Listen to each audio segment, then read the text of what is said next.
दोस्तों स्वागत है आप सभी का आपके अपने YouTube channel GK search engine पर। तो दोस्तों जैसा कि आप सभी को पता है कि जो सीईटी का एग्ज़ाम हुआ है 12th लेवल का, उसमें जो करंट अफेयर्स और राजस्थान करंट अफेयर्स के कौन कौन से क्वेश्चन पूछे गए थे 11 फरवरी को पहली शिफ्ट में, आइए देखते हैं। उन सभी के बारे में हम इस वीडियो में चर्चा करने वाले हैं, तो पूरा वीडियो बहुत ध्यान से देखना। वीडियो की जो पीडीएफ फाइल है वो आप वीडियो के डिस्क्रिप्शन बॉक्स से डाउनलोड कर सकते हैं। तो चलिए स्टार्ट करते हैं जो राजस्थान करंट अफेयर्स और करंट अफेयर्स के जो क्वेश्चन पूछे गए थे। तो आज का जो फर्स्ट शिफ्ट का एग्ज़ाम हुआ है उसमें बहुत ज़्यादा क्वेश्चन है वो नेशनल और इंटरनेशनल करंट अफेयर्स के देखने को मिले हैं। राजस्थान के इतने नहीं पूछे गए थे।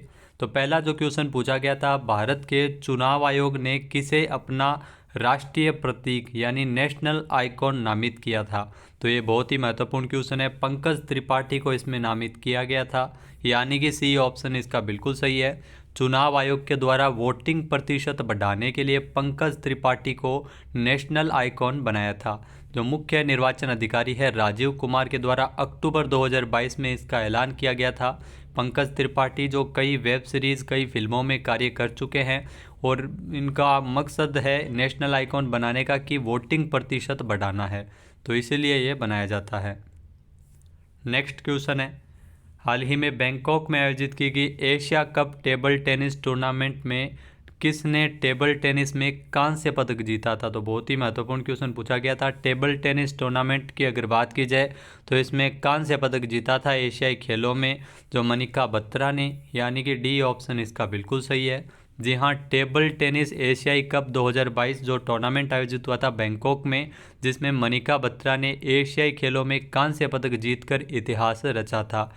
Manika Batra Asian cup table tennis tournament में पदक जीतने वाली पहली भारतीय महिला भी बनी है। तो ये ध्यान रखना महत्वपूर्ण है, पहली भारतीय महिला खिलाड़ी बन गई है। चेतन बबूर के बाद ये दूसरी भारतीय बनी है, लेकिन पहली भारतीय महिला खिलाड़ी बनी है। तो चेतन बबूर जो एशियाई कप टूर्नामेंट में जो टेबल टेनिस के अंतर्गत जो एकमात्र भारतीय टेबल टेनिस खिलाड़ी थे जिन्होंने पदक जीता था, तो उसके बाद में ये दूसरी भारतीय खिलाड़ी बनी है।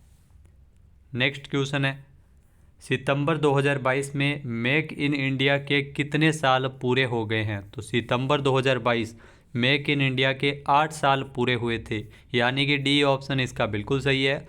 जी हाँ, 25 सितंबर 2014 में मेक इन इंडिया की शुरुआत जो कार्यक्रम है इसकी शुरुआत की गई थी पीएम मोदी के द्वारा। जी हाँ, निर्माण को बढ़ावा देने एवं संवर्धन के लिए पीएम मोदी ने सितंबर 2014 में मेक इन इंडिया कार्यक्रम की शुरुआत की थी, जिससे भारत को महत्वपूर्ण निवेश एवं निर्माण संरचना और अभिनव प्रयोगों के वैश्विक केंद्र के रूप में बदला जा सके। तो 8 साल इसके पूरे हो गए हैं सितंबर 2022 में। नेक्स्ट क्वेश्चन है, साकर खान को 2012 में पद्मश्री पुरस्कार से सम्मानित किया गया था।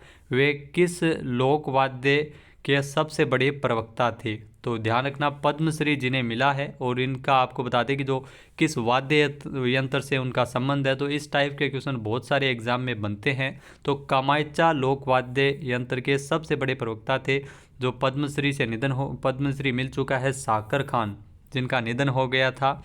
निधन भी इनका हो गया 2013 में, यानी कि बी ऑप्शन इसका बिल्कुल सही है। राजस्थान के लोक संगीत को ख्याति दिलाने वाले कामायचा वादक साकर खान जो जैसलमेर के रहने वाले थे, इनकी अगर बात की जाए तो इनको 2012 में, जी हाँ अप्रैल 2012 में पद्मश्री से ये नवाजे गए थे।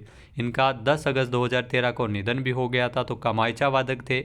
उनकी अंतिम स्टूडियो एल्बम एट होम साकार खान जो सितंबर 2012 में रिलीज हुई थी, केंद्रीय संगीत नाटक अकादमी की ओर से 1991 में इनको सम्मानित भी किया गया था। मध्य प्रदेश की सरकार के द्वारा 1990 में तुलसी अवार्ड से भी नवाजे गए थे। नेक्स्ट क्वेश्चन है, रिको के द्वारा राजस्थान में कितने एग्रो फूड पार्क विकसित किए गए हैं। तो बहुत ही सरल और इजी क्वेश्चन है जो ये पूछा जाता है हर बार एग्जाम में, ये देखने को मिलता है। तो रिको के द्वारा राजस्थान में 4 एग्रो फूड पार्क विकसित किए गए थे, यानी कि सी ऑप्शन इस क्वेश्चन का बिल्कुल सही है। 4 कौन कौन से हो गए, तो एक तो हो गया कोटा, इसके अलावा बोरानाडा जोधपुर, जी हाँ बोरानाडा जोधपुर में भी एग्रो फूड पार्क विकसित किया गया है। इसके अलावा अगर हो गया गंगानगर और हो गया अलवर, जी हाँ कोटा और बोरानाडा जोधपुर, गंगानगर और अलवर, तो 4 एग्रो फूड पार्क है वो रिको के द्वारा विकसित किए गए हैं। इनका जो मुख्य उद्देश्य है वो कृषि आधारित उद्योगों को विकसित करना है। नेक्स्ट क्वेश्चन जो पूछा गया था, डॉक्टर बाबा साहब अम्बेडकर का महापरिनिर्वाण दिवस कब मनाया गया था? तो ये ध्यान रखना, डॉक्टर भीमराव अम्बेडकर का जो महापरिनिर्वाण दिवस मनाया गया था 6 दिसंबर को, यानी कि डी ऑप्शन इसका बिल्कुल सही है। 6 दिसंबर 1956 को भीमराव अम्बेडकर जी का निधन हो गया था, तो इनकी जो पुण्यतिथि के अवसर पर महापरिनिर्वाण दिवस के रूप में मनाया जाता है। परिनिर्वाण अर्थ मतलब होता है मृत्यु के पश्चात निर्वाण, यानी मौत के पश्चात निर्वाण। तो परिनिर्वाण जो बौद्ध धर्म के कई प्रमुख सिद्धांतों के लक्ष्यों में से एक है, तो इनकी पुण्यतिथि के अवसर पर 6 दिसंबर को मनाया जाता है। डॉक्टर भीमराव अंबेडकर जिन्हें भारत में जो संविधान का जनक भी कहा जाता है। नेक्स्ट क्वेश्चन है, चौंप क्रिकेट स्टेडियम कहाँ बनाया जाएगा? तो महत्वपूर्ण क्वेश्चन है जो पूछा गया था राजस्थान करंट अफेयर्स से। तो चौंप क्रिकेट स्टेडियम है जो बनाया जाएगा जयपुर में, यानी कि सी ऑप्शन इसका बिल्कुल सही है। जी हाँ, जयपुर में ये चौंप क्रिकेट स्टेडियम बनाया जाएगा। तो जयपुर में इसकी स्थापना की जाएगी और फरवरी में इसका शिलान्यास भी किया गया था। नेक्स्ट जो क्वेश्चन पूछा गया था, मथुरा दास माथुर पुरस्कार से सम्मानित अनिकेत चौधरी किस खेल से संबंधित है? तो ये भी राजस्थान करंट अफेयर से जो क्वेश्चन पूछा गया था। मथुरा दास माथुर अवार्ड की अगर बात की जाए तो 29वें मथुरा दास माथुर अवार्ड की घोषणा की गई थी, जिसमें अनिकेत चौधरी को सीनियर वर्ग में 2021-22 के लिए मथुरा दास माथुर अवार्ड से चुना गया था। तो अनिकेत चौधरी वो क्रिकेट से संबंधित है, क्रिकेटर है, ये क्रिकेट के क्षेत्र में पुरस्कार मिलता है मथुरा दास माथुर पुरस्कार, यानी कि सी ऑप्शन इसका बिल्कुल सही है। जी हाँ, इस पुरस्कार से अगर आप इसमें डायरेक्ट याद रख सकते हैं, मथुरा दास माथुर अवार्ड है वो क्रिकेट में दिया जाता है। 29वां मथुरा दास माथुर अवार्ड दिया गया था सीनियर वर्ग में अनिकेत चौधरी और जूनियर वर्ग में अनिरुद्ध सिंह को। ये 2 पुरस्कार अगर बात की जाए तो दिए गए थे सीनियर और जूनियर वर्ग में, और सब जूनियर में रोहन राजभर को दिया गया था। अनिकेत चौधरी की अगर बात की जाए जो जयपुर से संबंधित है और बाएं हाथ के तेज गेंदबाज है।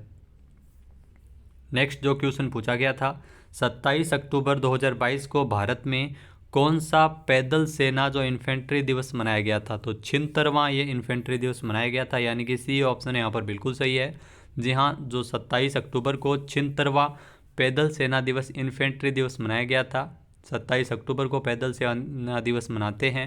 जो भारतीय सशस्त्र बल में पैदल सेना यानी इन्फेंट्री एक खास हिस्सा होती है जो ज़मीनी जंग में सबसे आगे रहती है, उसको पैदल सेना जो इन्फेंट्री कहा जाता है। इसके अलावा अगर बात की जाए तो इसी दिन जो आज़ादी के कुछ दिनों बाद जो पैदल सेना ने अपनी जांबाजी से कश्मीर में एक मिशन चलाया था, और इस दौरान कश्मीर सहित 2 अन्य रियासतें भी भारत का हिस्सा बनी थी। तो कश्मीर में उस समय राजा हरि सिंह का शासन था। तो पैदल सेना दिवस है वो 27 अक्टूबर को मनाया जाता है और 2022 में ये 76वां मनाया गया था। नेक्स्ट क्वेश्चन है, पशु गणना 2012 के अनुसार देश में कुल पशुधन में राजस्थान का हिस्सा कितना प्रतिशत है? तो 11.5% हिस्सेदारी है, यानी कि डी ऑप्शन इसका बिल्कुल सही है। यहाँ 11.5% हिस्सेदारी है। कहीं कहीं पर आपको बता दें कि 11.27% भी दिया गया, लेकिन मैंने भी इसमें ढूंढा था, मोस्ट ऑफ जगह 11.27 दिया है, लेकिन कई जगह 11.5% है। उसका प्रूफ भी मैं टेलीग्राम चैनल पर शेयर कर दूंगा। तो आपके अकॉर्डिंग इसका आंसर है वो क्या रहने वाला है? तो डी ऑप्शन मेरे हिसाब से सही है। कुल पशुधन में राजस्थान की जो हिस्सेदारी है वो 11.5% इसमें सही होगा। नेक्स्ट जो क्वेश्चन है, राजस्थान के सकल राज्य घरेलू उत्पाद में किस क्षेत्र का योगदान सर्वाधिक है? जी हाँ, राजस्थान का जो सकल राज्य घरेलू उत्पाद, जिसमें आप सभी को पता है सेवा क्षेत्र का जो योगदान है वो सर्वाधिक है, यानी कि सी ऑप्शन इसका बिल्कुल सही है। सेवा क्षेत्र का योगदान है वो सकल राज्य घरेलू उत्पाद में सर्वाधिक होता है। नेक्स्ट जो क्वेश्चन है पूछा गया था, निम्नलिखित में से किस शहर ने वर्ल्ड ग्रीन सिटी अवार्ड 2022 से जीता है? तो वर्ल्ड ग्रीन सिटी अवार्ड 2022 ये हैदराबाद ने जीता था, यानी कि डी ऑप्शन इसका बिल्कुल सही है। हैदराबाद को living green for economic recovery and inclusive growth की कैटेगरी में ये पुरस्कार मिला है। जो आपको बता दें कि तेलंगाना के हरिताहरम कार्यक्रम के लिए हैदराबाद को ये वर्ल्ड ग्रीन सिटी अवार्ड से नवाजा गया था। तो भारत के एकमात्र शहर हैदराबाद को इस पुरस्कार के लिए चुना गया था। दक्षिण कोरिया में ये अवार्ड समारोह का आयोजन किया गया था, जिसमें 14 अक्टूबर को 6 अलग अलग कैटेगरी में हैदराबाद को सर्वश्रेष्ठ अवार्ड वर्ल्ड ग्रीन सिटी 2022 से नवाजा था। नेक्स्ट जो क्वेश्चन पूछा गया था, उपराष्ट्रपति द्वारा हॉर्नबिल उत्सव का उद्घाटन कहाँ किया गया है, तो ध्यान रखना नागालैंड में ये उद्घाटन किया गया था, यानी कि सी ऑप्शन इसका बिल्कुल सही है। नागालैंड में हॉर्नबिल महोत्सव का 23वां संस्करण 1 दिसंबर को नागा हेरिटेज विलेज तो किसामा में शुरू हुआ था। ध्यान रखना नागा हेरिटेज विलेज किसामा में इसकी शुरुआत हुई थी हॉर्नबिल महोत्सव की। हॉर्नबिल उत्सव के अवसर पर जो उपराष्ट्रपति जगदीप धनखड़ के द्वारा इसका शुभारंभ किया गया था हॉर्नबिल उत्सव का। और वर्तमान में जो नागालैंड के राज्यपाल है वो है प्रोफेसर जगदीश मुखी, और वर्तमान में नागालैंड के जो मुख्यमंत्री है वो है नेफ्यू रियो। नेक्स्ट क्वेश्चन है, निम्नलिखित में से कौन सा पुरस्कार राजस्थान में एमएसएमई नीति 2022 के अंतर्गत सर्वोत्तम कार्य करने वाले उपक्रमों हेतु प्रस्तावित नहीं है। तो ध्यान रखना एमएसएमई नीति की अगर बात की जाए तो जो एमएसएमई नीति 2022 है वो 17 सितंबर को जारी की गई थी, और इसके अलावा इसमें कई पुरस्कार दिए जाते हैं। तो हमको ये पूछा है कि इसमें कौन सा जो सर्वोत्तम कार्य करने वाले उपक्रमों में कौन से पुरस्कार इसमें नहीं दिया जाता है। तो इसमें आपको बता दें कि उत्पाद गुणवत्ता सुधार हेतु पुरस्कार इसमें मिलता है, महिला उद्यमियों को भी इसमें पुरस्कार दिया जाता है, अनुसूचित जनजाति और जाति के उद्यमी भी इसमें पुरस्कृत होते हैं। असाधारण प्रक्रिया उत्पाद के नवाचार के लिए इसमें पुरस्कार है वो नहीं मिलता है, यानी कि डी ऑप्शन इस क्वेश्चन का बिल्कुल सही है। इसमें आपको बता दें कि कौन कौन से पुरस्कार इसमें किन बिंदुओं पर दिया जाता है। ये पुरस्कार है एमएसएमई नीति के तहत। इसमें आपको बता दें कि जो ढांचे का विकास, बुनियादी ढांचे का विकास, इसके अलावा जो स्मार्ट इंडस्ट्रियल एरिया का विकास, एमएसएमई क्लस्टर का विकास, गुणवत्ता सुधार, विपणन एवं व्यवसाय का जो व्यवसाय हेतु सहायता, इसके अलावा निर्यात प्रोत्साहन हेतु सहायता के लिए पुरस्कार इसमें मिलता है, व्यवसाय एवं सेवाओं को बढ़ावा देने के लिए महिला उद्यमियों का सशक्तिकरण, अनुसूचित जाति जनजाति और निःशक्त जनों के विशेष प्रावधान के लिए इसमें पुरस्कार वो मिलता है, और इसके अलावा पर्यावरण संरक्षण में सहायता, सर्वश्रेष्ठ प्रदर्शन करने वाले प्रोत्साहन पुरस्कार इसमें प्रदान किए जाते हैं। तो बाकी सारे हो गए, लेकिन असाधारण प्रक्रिया उत्पाद का नवाचार के तहत इसमें पुरस्कार नहीं मिलता है। नेक्स्ट जो क्वेश्चन पूछा गया था 27/8/2022 को प्रधानमंत्री नरेंद्र मोदी द्वारा जो उद्घाटन किया गया अटल पुल है वो किस नदी पर बना हुआ है। तो ये ध्यान रखना बहुत ही महत्वपूर्ण क्वेश्चन है। अटल पुल का उद्घाटन किया था पीएम मोदी ने, और यह पुल साबरमती नदी के ऊपर बना हुआ है, यानी कि सी ऑप्शन इसका बिल्कुल सही है। यहाँ गुजरात के अहमदाबाद में साबरमती नदी के ऊपर जो पैदल यात्रियों के लिए पुल बनाया गया है, और यह पुल आपको बता दें कि 300 मीटर लंबा है और 14 मीटर चौड़ा है। तो इस पुल का शुभारंभ किया था पीएम मोदी के द्वारा, और इस पुल का प्रयोग जो पैदल यात्रियों के अलावा साइकिल चालक भी इस पुल का उपयोग है वो नदी पार करने के लिए कर सकते हैं। नेक्स्ट जो क्वेश्चन पूछा गया था, एनी एर्नोक्स को किस क्षेत्र में से योगदान के लिए नोबेल पुरस्कार से सम्मानित किया गया है। तो नोबेल पुरस्कार से डेफिनेटली एक क्वेश्चन पूछा ही गया है। तो एनी एर्नोक्स को नोबेल पुरस्कार 2022 में साहित्य के लिए दिया गया था, यानी कि डी ऑप्शन इसका बिल्कुल सही है। जहाँ एनी एर्नोक्स जो फ्रांस से इनका संबंध है, फ्रांसीसी लेखक है एनी एर्नोक्स, जिनको नोबेल पुरस्कार 2022 साहित्य के क्षेत्र में मिला था। एनी एर्नोक्स फ्रेंच सहित अंग्रेजी में भी कई उपन्यास, नाटक और लेख लिखे हैं, और इन्होंने फिल्मों की कहानी भी लिखी है। तो नोबेल पुरस्कार जो स्वीडन के वैज्ञानिक अल्फ्रेड नोबेल के नाम से ये पुरस्कार दिया जाता है। तो साहित्य के क्षेत्र में नोबेल पुरस्कार देने की शुरुआत 1901 से की गई थी। तो एनी एर्नोक्स को साहित्य के क्षेत्र में साल 2022 का नोबेल पुरस्कार मिला है। नेक्स्ट जो क्वेश्चन पूछा गया था, माउंट एवरेस्ट और माउंट मकालू पर चढ़ने वाली प्रथम भारतीय महिला जिनका 4 अक्टूबर 2022 को हिमस्खलन के कारण निधन हो गया था।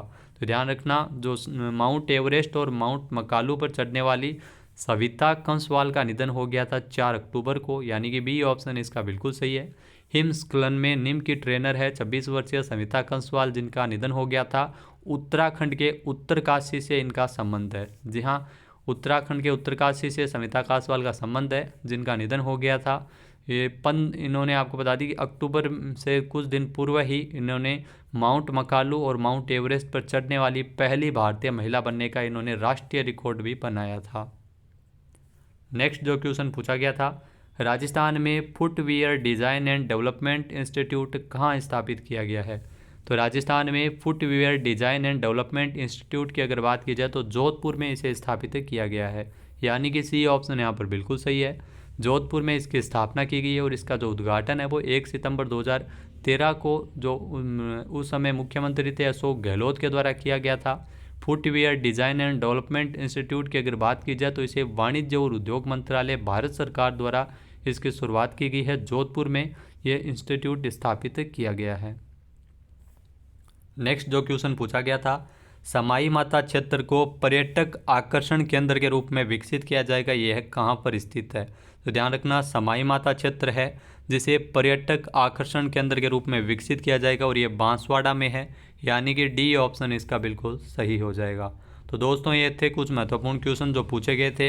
राजस्थान करंट अफेयर्स के बहुत ही कम क्वेश्चन आए थे आज हुए एग्ज़ाम में। इससे पहले भी आपने देखा होगा कि राजस्थान करंट अफेयर्स सीईटी में इतना नहीं पूछा गया था। तो वीडियो आपको कैसा लगा हमें कमेंट बॉक्स में ज़रूर बताइएगा। चैनल पे नए हैं, सब्सक्राइब नहीं किया है तो अभी सब्सक्राइब बटन पे क्लिक करें। इस वीडियो की जो पीडीएफ फाइल है वो आप वीडियो के डिस्क्रिप्शन बॉक्स से डाउनलोड कर सकते हैं। जय हिंद, जय भारत, जय राजस्थान।